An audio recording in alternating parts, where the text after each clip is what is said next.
Well, hi everyone. So nice to have you here with us, and greetings to those in the wherever we are up there in the sky who have zoomed in to join us today. I hear we have several hundred. So thank you all for being here physically, but thank you also for joining us virtually, all the others. My name is Barbara Bass, and I happen to be the Dean of the School of Medicine and Health Sciences here at George Washington University and the VP for Health Affairs here at the university as well. I also have the great privilege of being the CEO of our faculty practice group known as the GW Medical Faculty Associates. And when we bundle up those entities of our school and our faculty practice, we are really what we call GW Medicine. And we are one of the, and with that, we embody and embrace in our clinical practices those core missions of education, of research, of advancing our fields, of serving our communities broadly, and of course, that very critically important mission of patient care of the highest quality that we can deliver in an informed way by science and good practice. We happen to be this year, this is 2024 as we all know, well, it just so happens that our medical school, the GW School of Medicine, now known as the GW School of Medicine and Health Sciences, was actually founded 200 years ago. So we're celebrating our bicentennial year this year. That makes us the 11th oldest medical school in the nation, which we are very proud of, the oldest here in the nation's capital, which is rich with fine medical schools, I might add. We were founded 3 years after the university was founded, the George Washington University, which many of you, if you're any local history buffs, know was founded by an act of Congress, awarded a charter from Congress in 1821. It took a few years to get the medical school part going up in 2024, but here we are, and we're really celebrating this year with a series of symposia, series of outreach to our community, some focused on our community and our patient cohorts, others focused more on the scientific world to where we allow our researchers to shine and collaborate with their national partners, others more in the educational domain, targeting some special things that we do in education. In our many programs, besides the MD program, we have a physical therapy program, a PA program, occupational therapy, and of course, a PhD program that really does some fabulous discovery science, which we then as clinicians translate into the care we provide here to our community. So I'm glad to have you here to join us today for this special, I guess this is our second or third of these, and this one we're going to focus on brain health.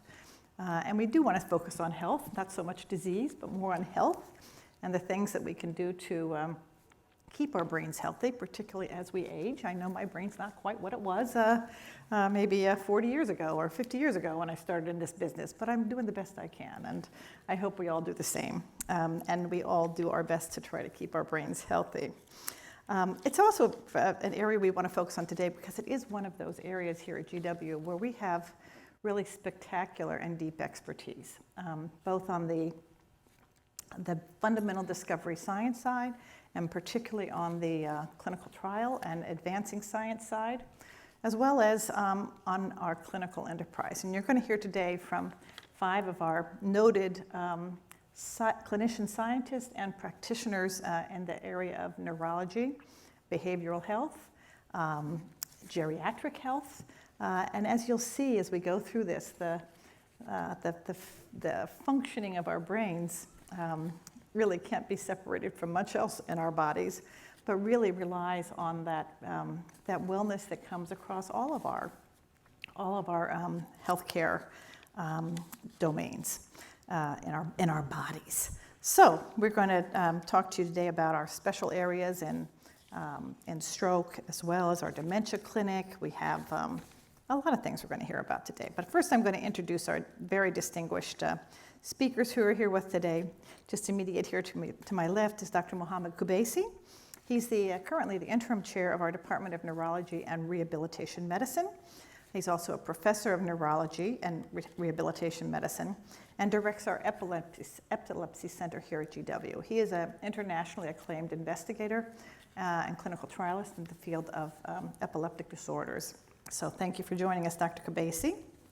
Next to Dr. Kubasi is Dr. Christina Prather, who is an associate professor of medicine, internal medicine, and she also serves as the director of our geriatrics and palliative medicine program, and she co-directs our memory evaluation and treatment clinic, hence our brain interest today, and a really noted educator and great servant to our community as she applies her deep clinical knowledge in these areas. Next to Dr. Prather is Dr. Nick Puente, who is a psychologist. He serves as the chief psychologist in the Department of Psychiatry and Behavioral Medicine here at GW. In his practice, he performs what are known as neuropsychological evaluations of patients with psychiatric and neurologic disorders, definitely interwoven areas at times.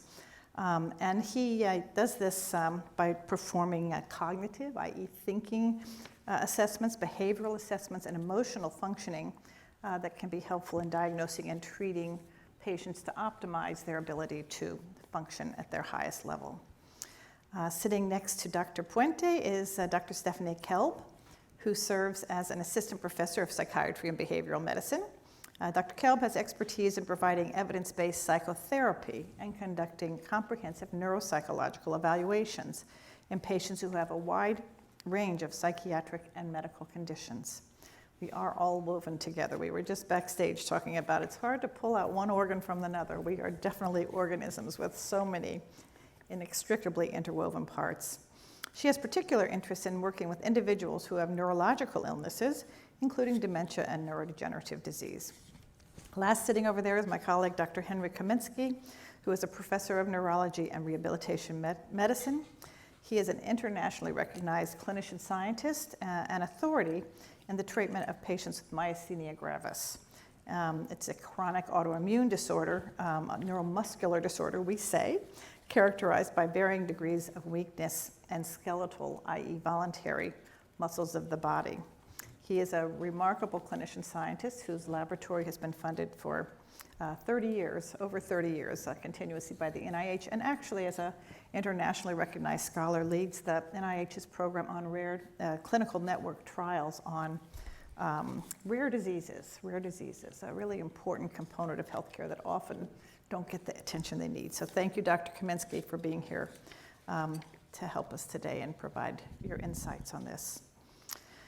So why don't we get started? And I guess we could start by, why don't we start with you, Dr. Kubasi, since you're our current lead authority here in our Department of Neurology.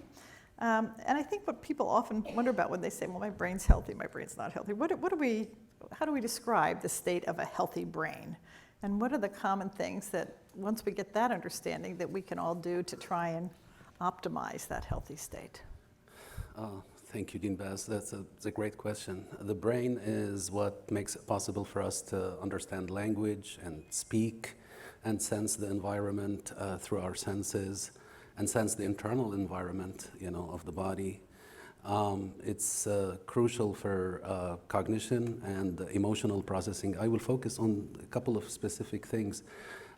Cognitive health is one important and fundamental characteristic of a healthy brain. And that's how we think, right? Exactly. Cognitive is how we think and are Totally, rational. yeah, exactly. So cognition refers to thinking, having good memory, processing information, having proper decision making, and it's essential for how we navigate life every day, including imagination, synthesis of ideas, and so forth. And the other thing is emotional processing. So the healthy brain processes the emotions in such a way to decrease stress. One important aspect of that is to be aware of one's emotions and to express them, to solve interpersonal problems, to solve problems in such a way that it decreases the level of stress and increases the level of psychological well-being. Another important feature of a healthy brain is what we call neuroplasticity, which is the ability of the brain to adapt and to learn. So it's called neuroplasticity, which means, in a way, malleability and formation of new connections within the brain cells, which is indispensable for learning and for adaptation to various stimuli, whether health-related stimuli or world-related stimuli. And it's also important, plasticity is also important to recovery from injury. Whenever a brain area that is specialized in a specific function is injured, the surrounding areas of the brain take over that function, and that's part of what we call neuroplasticity. And in addition to that, there is what we experience all the time is the awareness of the whole world through the senses, vision, hearing, and taste and smell and touch, and also movement. These are all functions of a healthy brain. When it comes to the second part of your question about what can we do to maintain a healthy brain, there is a lot of research about the importance of exercise. Exercise, whether it's aerobic or weightlifting, any exercise is very good because increased blood flow to the brain enhances the blood flow, and it enhances something called neurogenesis, which is formation of new cells. So if you read a neuroscience book from, I don't know, maybe the mid-last century, it was a dogma that brain cells do not regenerate. But now we know better. We know that a lot of brain cells, can regenerate, and there are numerous experiments in humans and in animals that have shown that exercise can cause regeneration of the neurons, which are the brain cells that are important for memory. So this can improve what we call the cognitive reserve of the individual. So exercise is one very important area. Diet is another crucial area. Diets that are like rich in saturated fat are not good for you, or a lot of sugar, so we should always try to eat fruits and vegetables and healthy fats, like for example, omega-3 fatty acids, which is in fish, and whole grains. That's also very important for the blood vessels and the health of the brain. Sounds like what we'd call the Mediterranean diet. Right, exactly. Okay. And actually, you're totally right, because there are studies that have shown that the Mediterranean diet decreases the risks of stroke and of Alzheimer's disease. And the other thing is good sleep. One should try to guarantee 7 to 9 hours of sleep. And again, some people may think they sleep 8 hours, but they are in the morning tired and unrefreshed, and they should undergo like a sleep study to assess the health of their sleep, because poor sleep can lead to poor brain health as well as other issues such as weight gain and high blood pressure and cardiovascular disease. But then also for a healthy brain, I'm gonna go over a number of other areas that are crucial. Social interaction is very important. There are many studies that have shown that people who don't have much social interaction, not only they get more prone for depression, but also to a lot of health-related diseases, including dementias and even cardiovascular disease. And another thing is brain stimulation. Just like exercise is crucial for the muscles, brain stimulation is the exercise of the brain cells.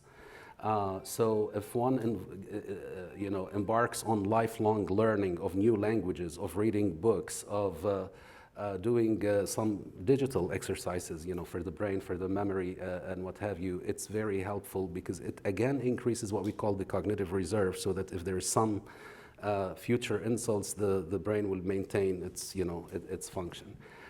All of this is crucial, starting from food to sleep to exercise, social interactions. There's also stress reduction measures such as yoga and Tai Chi and meditation. There are lots of studies that have proven that these are very good for the brain.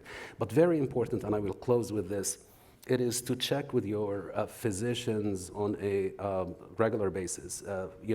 Your doctors will be able to tell whether your weight is good or not, will be able to tell whether your blood pressure is good or not, your diabetes, your cholesterol, will advise regarding exercise and everything. So regular checkup will identify early on issues that are reversible and that will maintain your overall health and your brain health. Yeah, very good. Thank you very much. Maybe that's why I do Wordle every day, to stimulate my brain, right? Does that work? Does that help? That's perfect. Okay, there we go. All right. All right. Well, we've heard a lot about how to keep us well, but obviously there are some things that do come to us as disorders or as conditions and pain points for patients. And you lead one of our large premier departments, and Dr. Kaminsky was previously our chair of this department, and built much of the department as well before he decided to go back and be a scientist, and more of a complete full-time scientist than a clinician, but he still sees patients too. So I guess just in general, what's the scope of what falls into that bucket of neurologic disorders? So who do you see in your clinics, and what expertise do we have here at GW? The scope of diseases that we see in the neurology clinic is broad. Obviously, some of the most common neurologic disorders include headaches, not only migraine, but several kinds of headaches that need appropriate diagnosis and treatment. The epilepsy is another common condition. Epilepsy affects about 3 million individuals in the United States. It's very common. And stroke is very common, one of the most common, Alzheimer's disease and the dementias in general. We see also diseases of the spine and the peripheral nerves, so not only the brain. So the specialty of neurology includes not only brain health, but also spinal cord and the peripheral nerves, which are the nerves that are outside of the spinal cord and the brain, and as well as diseases of the muscles. We see a lot of neuroinflammatory disorders like multiple sclerosis, very common. And in each of these conditions, there are like recent advances and recent medications that have changed the way we manage these disorders.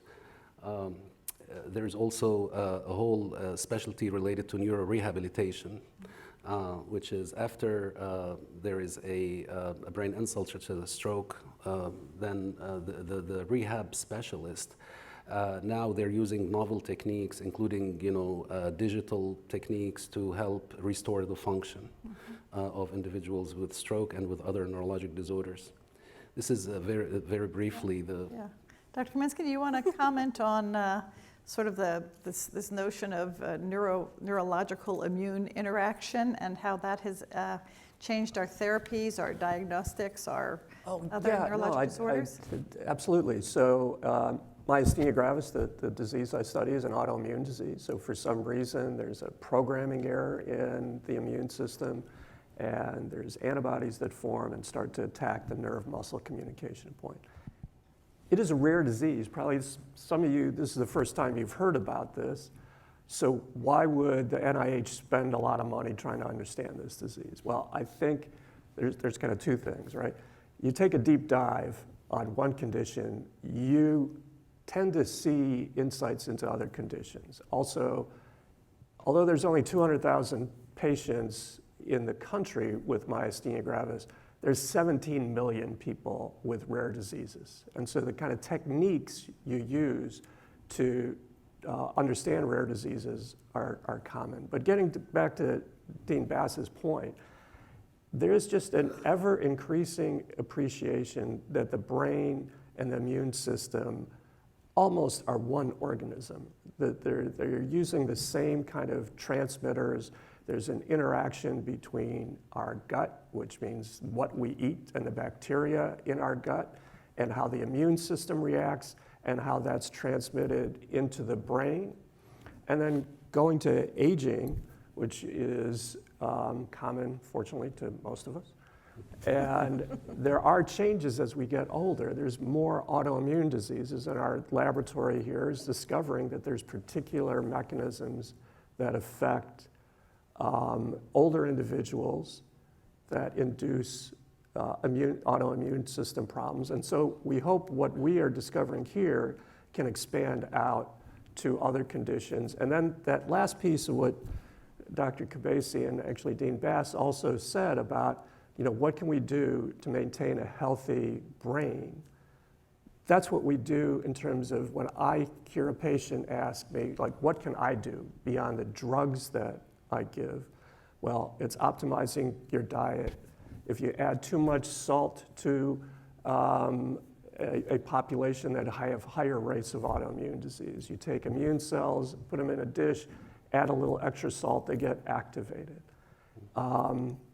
There's been a beautiful NIH study that shows that you can change the diet and look at various parameters after just 4 weeks, and there's significant improvement if you follow a vegetarian diet or a Mediterranean diet in the gut microbiome, the kind of metabolic parameters in the immune system.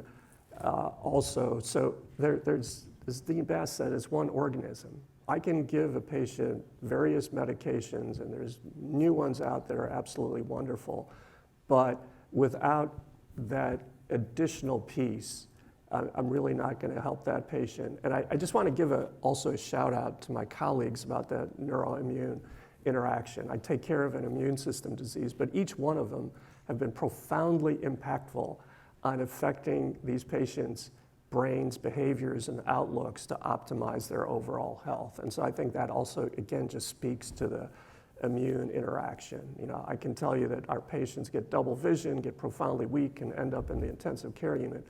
That has profound effects on their psyche, and they're not going to get better unless I send them to one of my colleagues, because I can't do it. Yeah, I wonder if you could just say, well, all of you maybe amplify a little bit on that notion of the team approach that we have at GW to treating these conditions, which range, you know, we could try to say it's your microbiome, or it's your immune system, or it's your whatever you want to say, but obviously this requires multidisciplinary teamwork. And how do you all work together? You must work together, huh? Frequently, I heard you backside. I'm looking at Nick. So I got held up yesterday when I was rounding, so I didn't make our monthly interdisciplinary team meeting. So our memory clinic here is not just our geriatric team that cares for people in our clinics, but it extends to our speech and language pathologists who are part of the rehab program. It includes our social workers in all of our primary care practices, and also extending into our community partners with social work and navigation. And notably our neuropsychologists, who are just really phenomenal at understanding what's happening in people's brains when they come to us and say, I don't feel right, something's not working. And we're trying to determine, is this something that we can change or modify, or is this something that we have to figure out how to best live with? And so we get together every month and, with consent, talk about the people who we are privileged to take care of, and it helps us be better, to serve them better. Yeah. Yeah. And those are really nice, kind words. I think I'm going to bottle them and send them to my family so they can remember them. But we really enjoy working, you know, within the GW as a whole with our colleagues in neurology and the memory clinic. And I really feel like we can provide a home for people that need this interdisciplinary treatment. And sometimes it's hard for a physician in maybe an hour visit to figure out, are these memory problems normal or not normal? And that's what a lengthy, comprehensive exam can really help with. And then also help with the management of what we're all talking about, of these social factors and psychological factors that can implicate in not only your risk for developing things like dementia, but also just your general mental health of today. Can I add to that? The other thing is, right, like what we know about the brain is constantly changing and growing thanks to the incredible science that's happening, and Drs. Kaminsky and Kamesi alluded to that. But when we don't have 100% confidence in what's going on, we turn to each other and say, hey, this guy's not following the pattern that I think he should be following. What might I be missing? Because it's better for us to say something doesn't feel quite right and try to get the best answer we can, because it's really ultimately about helping that person, right? And we do that, and we tell the individual too, something doesn't feel quite right. Let's get to the bottom of it, and I need to talk to my colleagues because they're really experts. Yeah, no, that's really fabulous. And I think that is one of those special sauce things that you get at a top performing academic medical center. You do have this depth of knowledge, interaction, integration, and that is a real differentiator. And it also, it doesn't just help benefit that one patient, but it advances care globally, because we also share it and train it with our trainees as well. So thank you for making that so clear. Yes. If you allow me. We are working now with, our department is working with Dr. Jeff Ackman, the chair of the Psychiatry department, to start something called multidisciplinary clinic. So the vision is that in each clinic there will be a neurologist, a psychiatrist, and a therapist, and the patient will see these specialists sequentially. and then another patient will see them in different orders throughout the day, so that we guarantee for each patient 3 appointments in the same day, which has been shown in some other medical centers to improve outcomes significantly. We will start with something called functional neurologic disorders, but this is extrapolatable into all neurologic disorders because almost all of them, they have psychiatric components. Yeah, and that's sort of a new concept in neurologic disorders. Certainly in cancer, we've been doing that integrated care for some time, but it's really great to see it begin to be part of the backbone of the kind of care we can provide in a sophisticated environment. So let me move on to the thing I think that most of people are concerned about is aging and brain health. And I'm going to look to Dr. Kelb.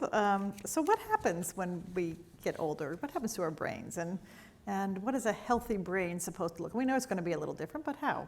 Yeah, well, I think, it's important to note that as we age, our brains change just like any other organ system in our body, and things tend to become a little bit less efficient. We know that our memory, attention, problem-solving abilities, processing speed are all vulnerable to age-related cognitive decline. I think it's kind of a sobering fact that from the time we're all in our mid-30s onward, we're on sort of a slow and gradual decline with our memory. But that's normal.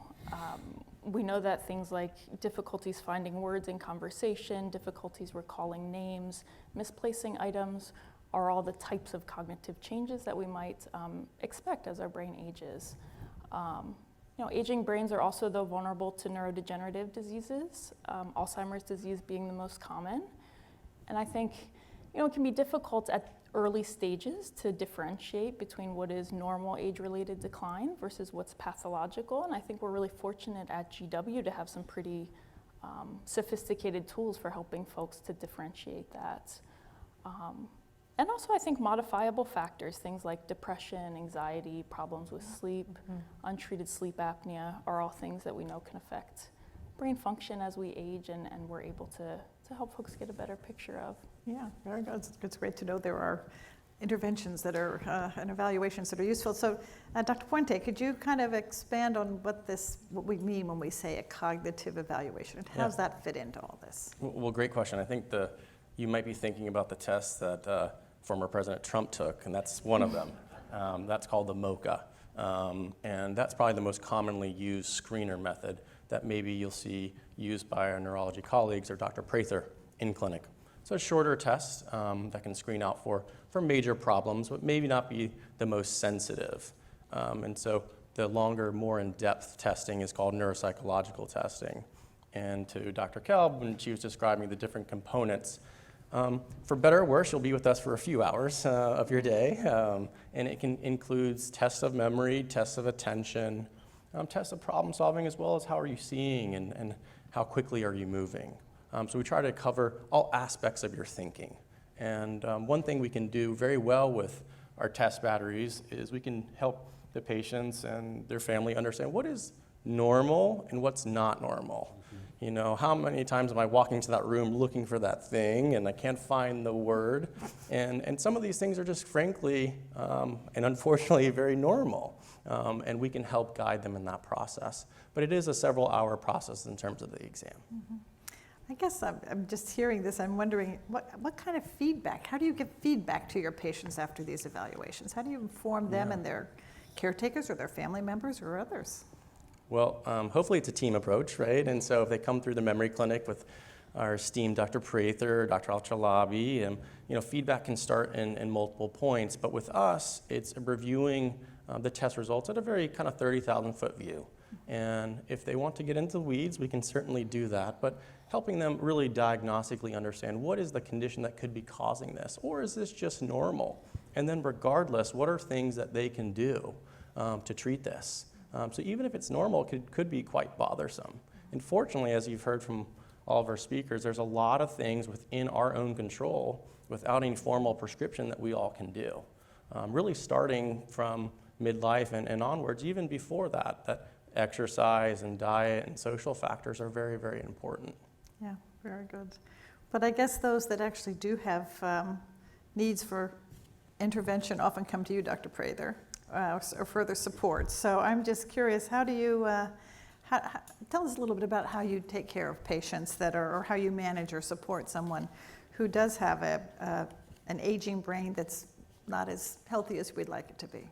Sure. So our memory clinic at GW with myself and Dr. Tanya Al-Chalabi lives in our geriatrics division right now. And what's really special about that, it's unique in DC and Northern Virginia and Maryland that it lives in geriatrics, because what we really know well as geriatricians, doctors who focus and have studied aging, is what is kind of typical and expected and what's not. And we're really trying to think about people in the mindset of age-friendly health systems, right? So mentation, how you think, how you feel, how your mind allows you to interact with the world around you, in your home and in your community. We think about medications a lot, right? A lot of us can take medications for years in our midlife that might actually cause dementia. Or we might be at risk of taking medications that worsen our cognition in late life. And so we think a lot about what we prescribe. We think a lot about mobility. If you don't use it, you lose it. And so we got to keep moving. And even when people start to have trouble with their cognition, we need to find ways to stay active and engaged in the community, because isolation and loss of autonomy are the things that we really, above all, need to avoid. And then lastly, really focusing on what matters to people. People say like, well, I love cruising. And I'm like, that's great. Better you than me, but you can still cruise with Alzheimer's disease, right? And how do we work with your family to make that happen safely? Someone might come to me and say, I don't have children in the area and I'm aging alone. And so we might say, okay, while we're doing everything we can to slow this process and make you function better, what do we need to do to plan forward in the future? And those are hard conversations, but often people are thinking about them. And so we can have them honestly and in a way that really supports dignified, graceful aging with or without cognitive loss. And that's what we really try to do. Yeah, that's wonderful. It's fortunate to have that degree of support and an engaged team around that. Let's switch a little bit to how we advance our understanding of our opportunities for intervention or for understanding science by virtue of clinical trials. And obviously, as an academic medical center, a really important part of our business, in addition to training the next generation and taking care of patients, is to really advance the care or the understanding of the mechanisms behind our diseases. So, and we have several notable clinical trialists up here. I'm going to look to you, Dr. Kaminsky, first to speak about neurology clinical trials, and then talk to us about, we'll talk a little bit later about why. Absolutely. Before I get into that, I'd like to respond to something. I am definitely smarter than I was at 30. And my wife would attest to that. So, I'm going to do that. She's helped me along with that. Wiser? Yeah. So in terms of, I think what's great about coming to an academic medical center is that each one of us are really trying to think about how to advance the field. And so you have the opportunity to work with a physician who's thinking about the next steps to treat that patient. And so there's formal ways we do it. We have an NIH study where it's called a natural history study, where we have patients coming back to see us with very regimented evaluations and blood testing. Across our group, we have 370 patients now enrolled in that study. And so that gives us, and we've almost completed that gives us a really wonderful data set to really understand the disease that I'm studying. And then to be able to come up with a hypothesis and test it, which then will advance the field. I mean, my postdoc, along with my colleague's postdoc, Dr. Kushner, has really defined 2 different diseases within myasthenia gravis. So the patients that have entered this study, they're told, we're not here to help you specifically, but they're all willing to try to help the next group of patients to have their disease treated better. And then when it comes to clinical trials, there's really a great opportunity in some of these to really help that individual patient. And that really came to the fore for me. When you do a clinical trial, you have a pretty good idea that you think this medication is going to work based on a lot of science and a review by, hundreds of scientists and regulatory bodies. But I had a young lady who, basically she was homebound. Her goal was to get through work and then rest. That's kind of what this disease does to you. And she had failed a bunch of treatments. We put her into a clinical trial, and she comes back 2 weeks later for her follow-up visit, and she says, I am a lot better. 4 weeks later, she is going out with her friends, and there's no other treatment right now that we have that would have been allowable to do that. And now her participation, her taking the risk of taking a drug that had never been taken by another human being, led to an FDA-approved drug. That's the perfect situation, but it repeats itself in all the things that we do. And whether it's a drug or not a drug, or a new way to evaluate a patient, that's profoundly impactful for society. And that's what, quite frankly, all of us at GW are wanting to do, and want to develop that, not only personalized medicine, that we can do a test and give a medication that we know is going to work, but also to look at the bigger picture, like everybody has been referring to, how does the disease affect them, and really give personal care to each individual. And that's real personalized medication. And I know, working with my colleagues, that's the way we do things at GW. Not even just in neurology, but cardiology too, and dermatology, and you name it. So Vaccines for one as well. vaccines. So yes. many different areas, though, of really deep clinical trials, cancer biology, cancer in particular as well. So, but I guess one thing, you also often hear about hesitancy about wanting to participate in clinical trials for whatever, basically out of fear, I think would be the most thing. There's that notion of the guinea pig thing. And could you just speak a little bit to that really important component of equipoise that kind of allows you ethically and to participate in this? Oh, absolutely. I mean, Foundational. If you already know the answer, you can't study it in a clinical trial. That's unethical. Then you really need to have an unknown and a validation to go forward within a clinical trial. And you explain that to the patient, that we don't really understand this disease. We think this is the correct way to go about it, but we don't know. And this was really quite, I participated in the leadership of what's called thymectomy. We crack the chest. The surgeon opens up the chest, takes out the thymus gland, and for 100 years, it was thought to improve this disease, myasthenia gravis.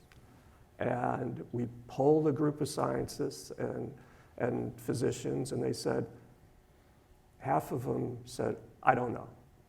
25%, absolutely it works. We're not participating in this trial.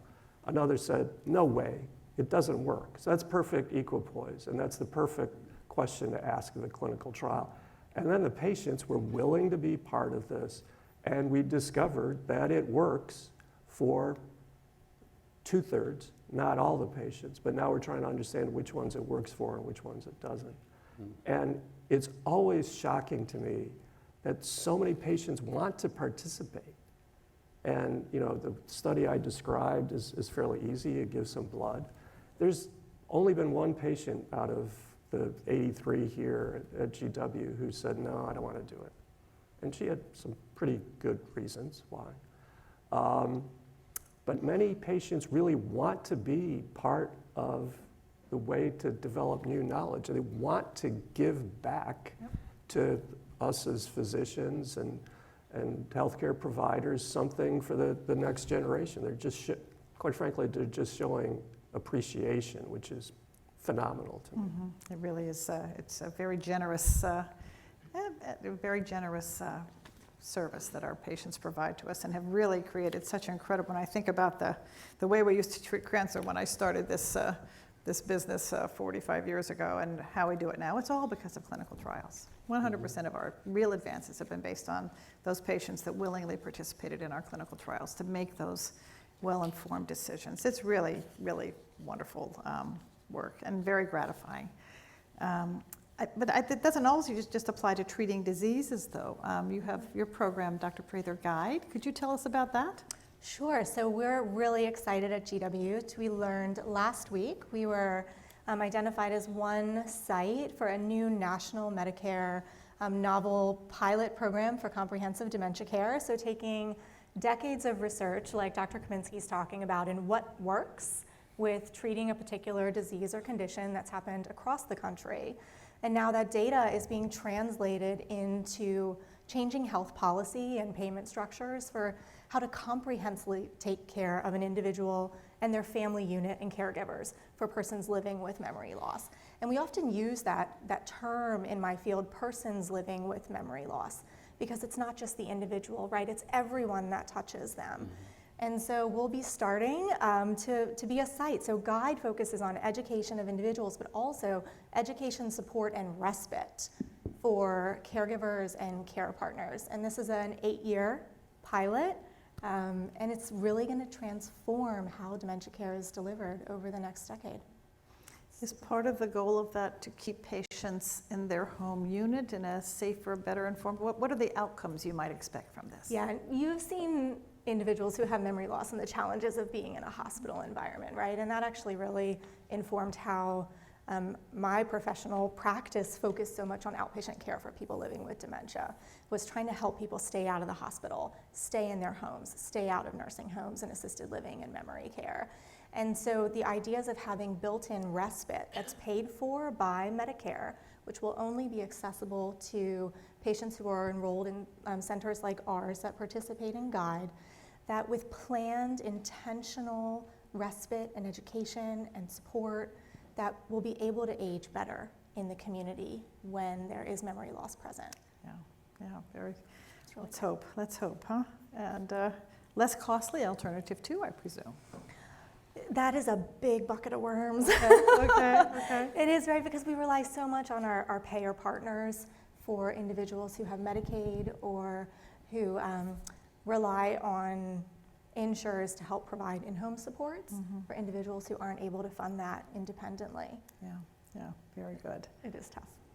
So do most patients with dementia find their way to your care themselves, or are they usually brought by family members? How does this usually evolve in your practices? What do you see?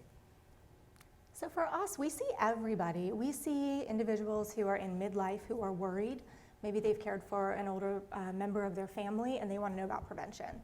We see individuals who come in themselves and are like, I don't feel like I'm functioning typically. Can you help me figure out what's wrong? And then we see individuals who are brought in who, because of their condition, be it Alzheimer's or another neurodegenerative condition, don't know that they have a problem, right? And that term agnosia is so hard for people who are living with them, and it's their partner who's trying to get them in the door. And often we'll get referring physicians or nurse practitioners or PAs in the community, or even other specialists within our practice who are saying, I've got someone I'm worried about, can you see them? Yeah, very good. So I've got just a general question for Dr. Kaminsky, Dr. Kobasi, but obviously one of the areas we haven't talked a lot about was stroke, and we are a comprehensive stroke center here at GW. Can you tell us a little bit about the current approach to brain attacks these days, and how do we do that at GW? Of course. This is a really an exciting phase because what we're doing today has changed the outcomes of stroke completely. So just for, to give a very quick couple of words about stroke for those who are not familiar, stroke is multiple kinds. Sometimes the most common kind is when there is decreased blood flow to a specific brain area, and deprivation of the blood can lead to the death of the cells of that particular area. So stroke can manifest as any kind of symptom depending on which area of the brain is affected. It can be visual changes, facial drooping, weakness or numbness on one side of the body, among others, sometimes inability to speak.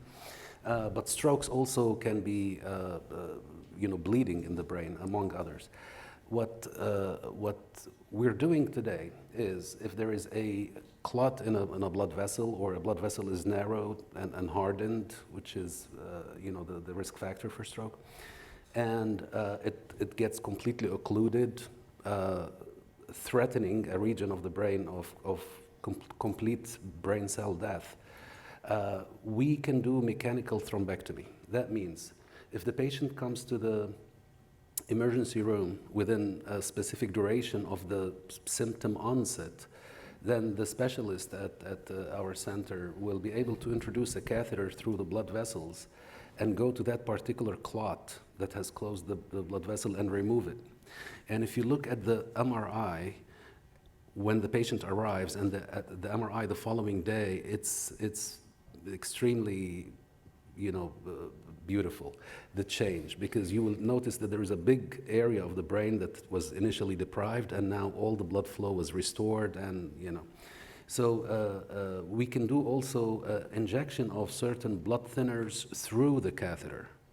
And sometimes if the patient presents also within a short period of time, we can deliver medications through the vein that can dissolve the blood clot. So all of this is, represents a revolution compared to the old days when the saying was, if somebody has a stroke, the symptoms are irreversible and so forth. In addition to that, we have the rehabilitation unit, which uses modern advances in restoring function for those individuals who have had the stroke. But also there is a lot of ongoing research about neuroprotective agents. The neuroprotective agents are specific agents that are given to prolong the life of the brain cells that are at risk of decreased blood flow and restore the function early on. Mm-hmm. So just for everyone that's online and listening, what are those signs again that we want to look out for, and how quickly? What do we do? How quickly must we get to these interventions? Yeah, thank you for this question. We always teach that time is brain. So you want to get to these interventions ASAP. The symptoms can be anything from sudden onset of visual loss, sudden onset of weakness on one side of the body, sudden onset of incoordination, inability to speak, or sometimes the patient is able to speak, but they're unable to understand language, depending again on which area of the brain is affected. Facial drooping, and the patient may not be aware of it, but family members or viewers witnesses will be able to see that there's asymmetry.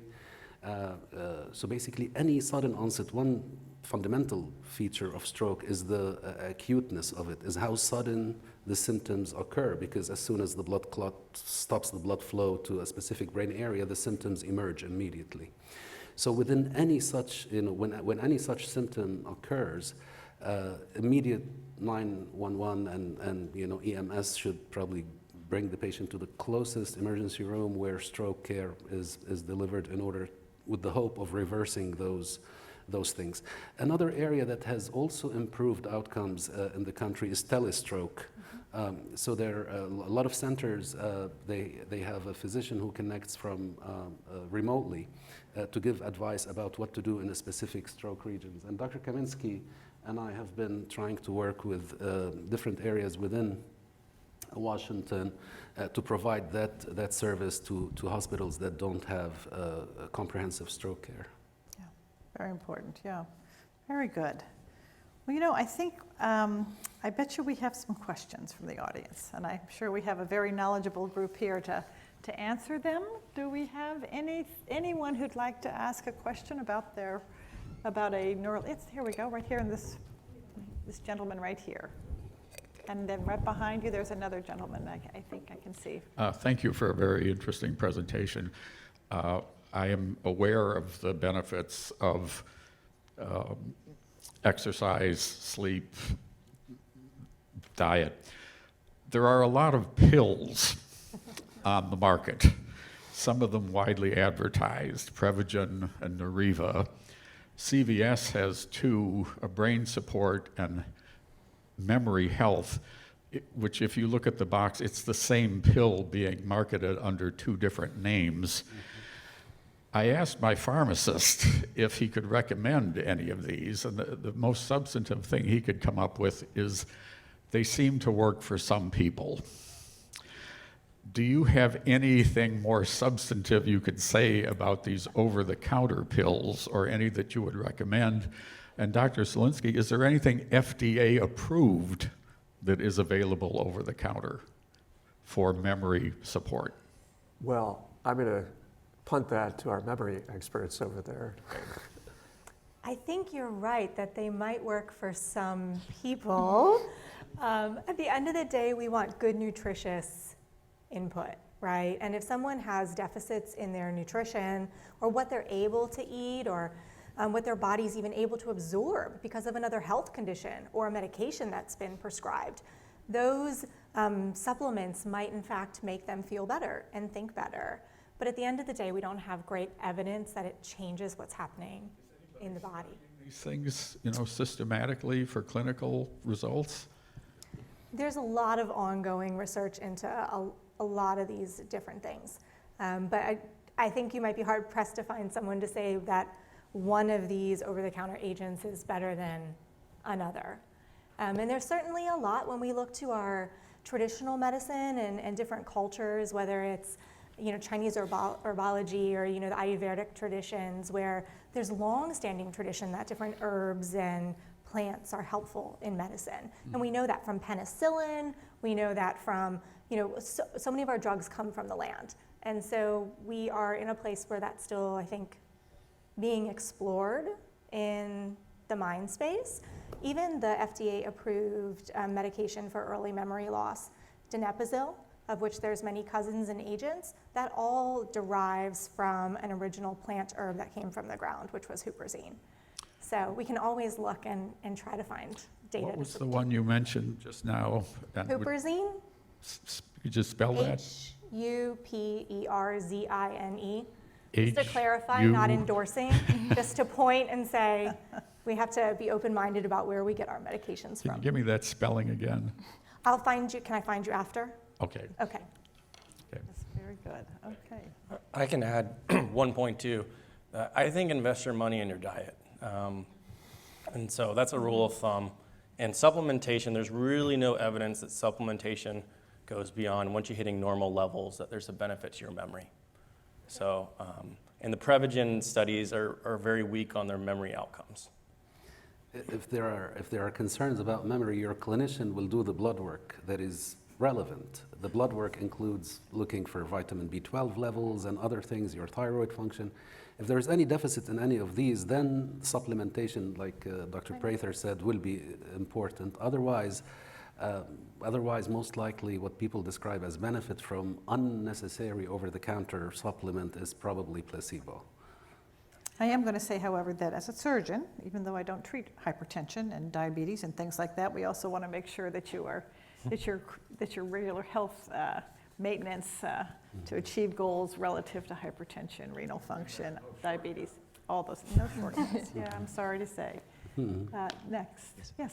Thank you, Dean Bass, for hosting, and to our wonderful colleagues for a great talk. I just want to shout out to my two colleagues there, Dr. Puente and Dr. Kill from the Department of Psychiatry.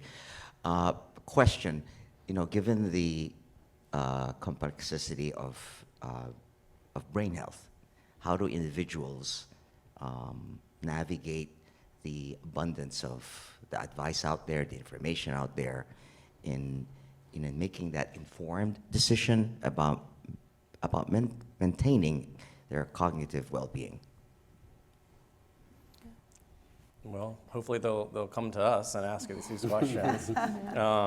But yeah, I think it starts with a team of people, and I do think there's just an overwhelming amount of stuff out there. And take diet.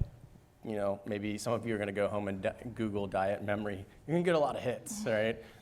But in terms of evidence, we can hopefully steer you in the right direction and finding very specific things that you can sink your teeth in and invest your time in, rather than get caught in the different rabbit holes of the internet. And I'll add to that I think, again, I don't practice as a primary care physician. I think there has been a shift over this last 10, 15 years or so where physicians really do consider whole health in a more comprehensive, integrative way than we did for years. We used to be very problem-focused, and would treat this and treat that. But there really has been if you find a good primary care physician, like you will at our place, really that takes that whole health approach and really does integrate into your care, into your lifespan, these other elements of wellness that often don't come with a pill, which is what we really hope to do, keep as few people on pills as possible. Thank you for your comments. The DMV is very demographically diverse, as opposed to some areas like rural Minnesota or Utah or South Dakota. So to what extent in your various clinical trials are the various demographic groups represented, and what kind of differences have you seen? For example, there's anecdotal data that Alzheimer's affects women more and people of color. So could you make a few comments about demographic variables?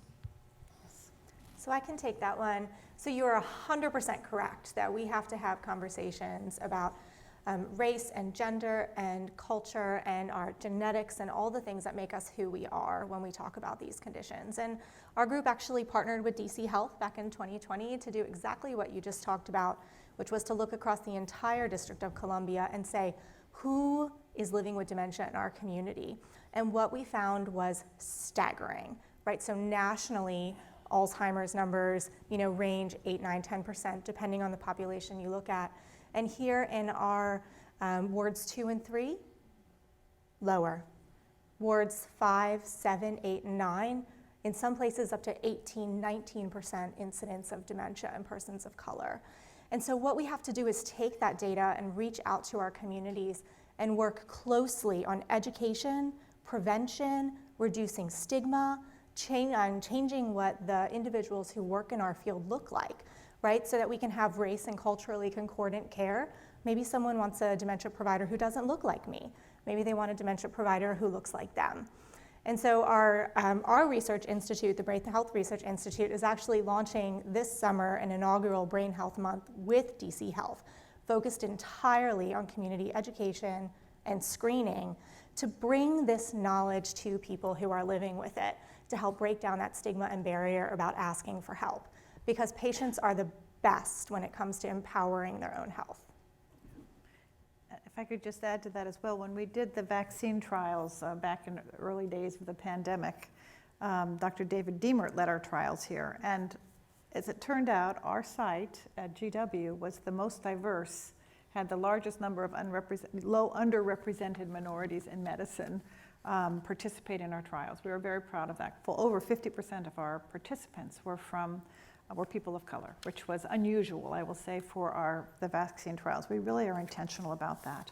The other thing is that I want to just, since we're talking about this, we are getting ready next March to be opening a new hospital east of the river, as you may all know, the Cedar Hill Regional Medical Center, which will be an academic community hospital that we at GW are very proud to be providing the physician, advanced practice provider staffing for. We are also going to launch there a family medicine residency program and a new department of medicine to really provide a new access to the full spectrum of healthcare, from sophisticated primary care in the form of family medicine, really one of those wonderfully holistic models, all the way through the specialty access that we have in a real integrated network with our current program for specialty care. So we're excited about that. Yes? Yeah, so we do have a few questions in the chat online. A couple of people have asked the panel to speak about THC, and if there's anything that you all can say about the impact on brain health and what we know now. Okay, any takers? I can speak a little bit to that. I think... And maybe repeat the question in case everyone didn't hear it. Yeah, the question was about the impact of THC on cognition, and I think that we still have a lot to learn in that area. We kind of live in a new time where the use of that is increased so much. I think the research hasn't quite caught up yet. I don't think we have super strong data about any long-term neurologic impacts, but certainly short-term use can impact things like our short-term memory, our processing speed, our attention, and so it's not without potential disadvantages. So. Okay.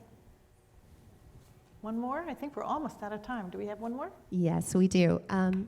One of the folks online wanted to ask about the long-term impact of stroke, and if there's anything that the panel can speak to about, interventions years after the event and their effectiveness.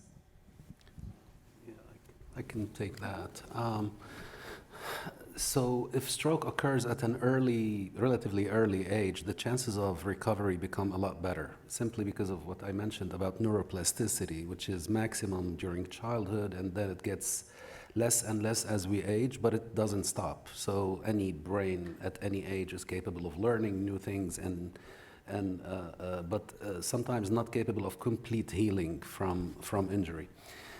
If you go to the scientific meetings these days, you will see a plethora of new devices and machines that facilitate recovery from motor deficits in stroke by playing games and by assessing the strength of the limb as it moves and by giving something like a mouse to follow something on the screen. All of these sort of like game-like stuff have been shown to improve mobility and improve motor activity after stroke. What we learned in medical school, we continue to teach now, namely, the motor recovery of stroke is best in the beginning, but it continues to happen until at least 1 year after the onset of the stroke. Beyond that 1 year, the improvement becomes less conspicuous. However, with the recent advances, it is likely that this is going to be expanded as well. Very good. Well, I think our time is up. I want to thank you all for spending an hour with us. I want to thank you for your attention as well and great questions, and of course, seeing you. Thank you. Thank you.